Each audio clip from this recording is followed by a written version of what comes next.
Welcome back. Joining us virtually this afternoon, we have our local CPA, Robin LeBlanc. Robin, good afternoon. Thank you so much for joining us virtually today.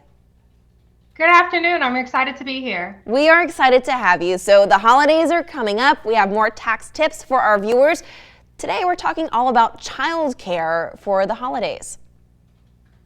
Yeah, so a lot of times as parents, we're excited about school because school is free daycare Yeah. sometimes.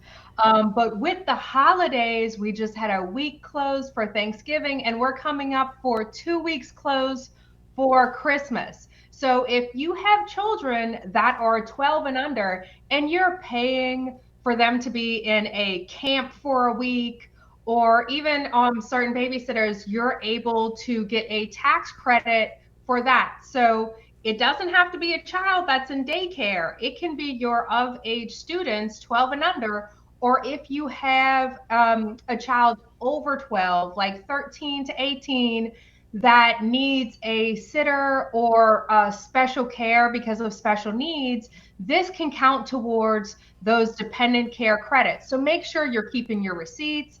If you're with a business, get that business's EIN number of that daycare, because that'll have to be reported on your tax return.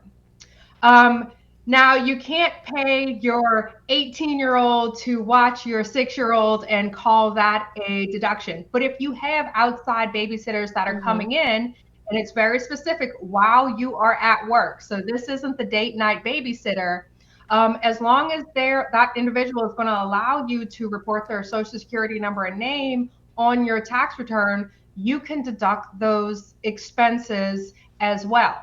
Now, when we're talking about you have to be at work, this is for parents to work without having their kids around. So even if you're working from home and it's more effective to not have kids there, that counts. If you're married, both the taxpayer and the spouse need to be working and have earned income on their tax return.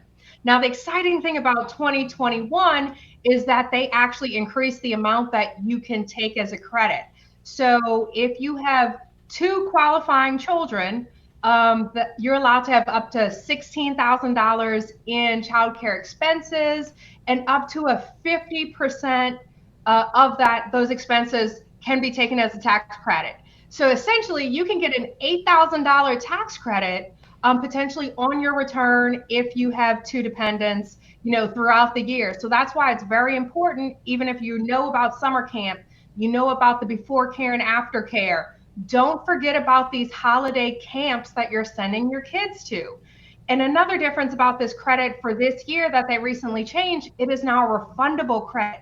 So if the credit, let's say this $8,000 credit you're getting is more than you paid in taxes, you get that money refunded to you. And this is something that hasn't been done in prior years. The credit has never been a refundable credit. So keep your receipts, get the names, tax ID numbers, and addresses, since all this is information that's going to have to be on your tax return to maximize these benefits and get you the credits that you deserve. This is such great information, Robin. Thank you so much. People at home have any questions, how can they contact you?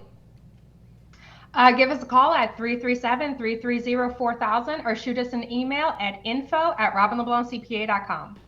Robin, thank you so much for joining us virtually this afternoon.